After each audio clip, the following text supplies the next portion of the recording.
When Tom Brady said earlier that there's a lot of bad football out there, I'm kind of wondering if he was talking about his own team. That was so bad this past weekend against the Carolina Panthers that I'm kind of wondering if it was bad enough to completely take them off Bobby Bottles' power rankings. And here he is, the man, the myth, the legend, Bobby Bottles, back again. Bobby, why don't you break the surprise for us and start at number 10 on the power rankings? Go ahead. Well, there's not just bad football, there's bad power rankings. And that Tampa game was just bad enough to knock a whole heck of a lot of people out of survivor pools. So I don't even let's not even talk about that right now. So let's go. Let's go into the power rankings. Actually, no change from number 10 to number 8 this week. We still have at the number 10 spot the Dallas Cowboys. Number 9 and 8, the New York football teams. The New York Giants at number 9, the New York Jets sitting at number 8. Real impressive. I got to say, real impressive wins from those two teams. Number 7, Cincinnati with a huge win. And I believe this is their first time into the power rankings. Number 6, the Baltimore Ravens, still sitting at the numbers or moving up to the number 6 spot. Number 5, the Minnesota Vikings. Minnesota coming in at number 5. Number 4, San Francisco with their newly acquired running back star, Christian McCaffrey. They're going to be the number 4 team. Number 3, Philadelphia Eagles have not moved, stayed in the number 3 spot. Number 2, Kansas City Chiefs with a monster win over the Niners. They're still sitting in the number 2 spot because number 1 is our good friends in Buffalo, New York. Bobby, did you ever think that you would have both New York teams in your power rankings at some point this season, let alone one, but both? I'll double down. 5 years ago, if I told you we're gonna have 3 New York football teams in this power ranking, I would have laughed in your face. So yeah, it is really surprising. Man, I don't think much of the Giants. I think the Giants are an okay team. I think they got another kind of fortunate break this week. The Jets as well, facing the Broncos without Russell Wilson. But they've beaten who's in front of them. And since I really don't have anybody else to put in there, they get to stick in the 8 and 9 spot. Dallas, I got to say, in the 10 spot, feels like they're a little bit higher than that. I was gonna say I would put them a little higher. I would put them ahead of both New York teams, to be honest. Yeah. And Minnesota at 5. Explain that one. Well, like Tom Brady said, there's a lot of bad football, and we're gonna have bad teams up and down this list. I really don't know, Joe, who to trust this year. I can't remember a year like this where I'm at the beginning of the year. You said it was 4 teams. It's pretty much 3 teams: Buffalo, Kansas City, and the Eagles. Those are the only 3. They're in a tier amongst themselves right now, which is going to make this season even more interesting because I can argue that the 18th team is very indistinguishable from the 4th team. So who's to say that maybe a team sneaks in and all of a sudden you just got to win one game? And especially in the NFC when you have, Philadelphia, who seems like the top of the class, but I don't know. What if a team sneaks in? What if a team like Arizona that almost made it into this power rankings, a team that's going to be in this power rankings within the next 3 weeks, what if a team like that sneaks in? I just think it's going to be a real interesting. Explain the love for Arizona. I know you really like the Robbie Anderson trade. Fantasy do not like him the past 3 years. I'm not a big Robbie Anderson guy. I hated what he did, but it's not just Robbie Anderson.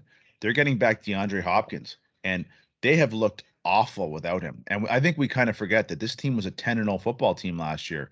So with DeAndre Hopkins back, I think the Arizona Cardinals could be the third, in and around the third best team in the NFC. Wow, that is a hot take right now because they have not looked that impressive. But Hopkins made a season debut, I believe, this past week and looked pretty damn good. Yeah, 42 points. So that's the team that I think we're gonna look out for. I took Green Bay. You weren't here last week. I took Green Bay out. Any objections to Green Bay not being in the top 10? Absolutely not. No, terrible. So the Green Bay is out. The Rams are out. The Dolphins are out.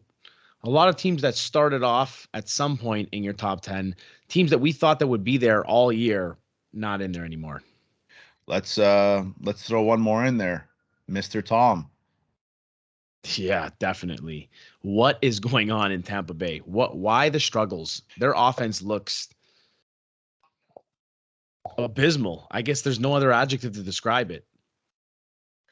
I think we took for granted how much Tom Brady needed Bill Belichick. Not from a perspective of Tom was going to be terrible, like Tom was going to be great wherever.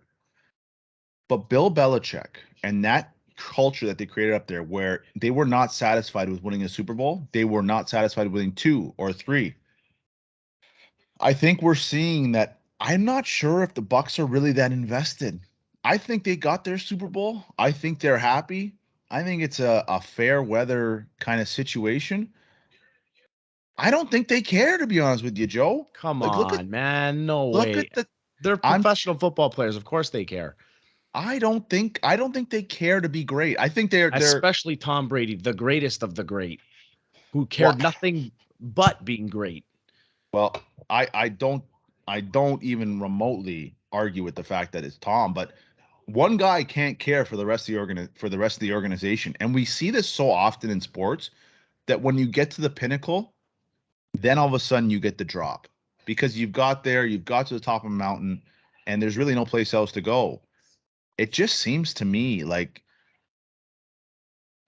they're so their O line is bad. I talked about it last I was week. going to say that. That's the biggest problem that they're having. It goes to But show you that you could have the greatest quarterback of all time. If you don't give him an O-line that could protect him, especially a guy like Tom that's a statue. He's one of the rare guys that is a pure statue. that's right. But I mean, the O line is not dropping balls. It's not their fault that like Mike Evans is dropping a wide open football. I'm telling you, there's something to be said about culture, and that culture down there, I believe, is toxic, and that they got their Super Bowl. They're cool with just being the talented team that's gonna just 9 to 5 do whatever they have to just to kind of sneak around. Enjoy the nice weather and call it a day. That's it. Like I don't think this is a team where they're gonna stay till 8, 9 o'clock watching tape, watching working on things. I just don't think that's the culture. And they're way too talented to. Is this three in a row? And they're not losing Yep. to like they lost to KC. They Then you lost follow the it up. Steelers You and they follow up with the lost to Carolina. Steelers, and you follow up with Carolina with their third string quarterback, and they Their had star just running traded back. their Yeah. star running back, and they just had all of this. Carolina had all of this like muster. They were fired up. There was emotion. Tampa just if I had taken Tampa in Survivor, I would have been very disappointed. Who did you take in Survivor? Oh, oh Or are you boy. long gone in that? Oh, I'm gonna do a little. We're gonna do a little talk here for anybody that was in Survivor. I had New England, and my my two picks this week were New England and Tampa, and Oof. yeah, New That's England. why I stopped doing Survivor. I never made it past week 3. It's so tough.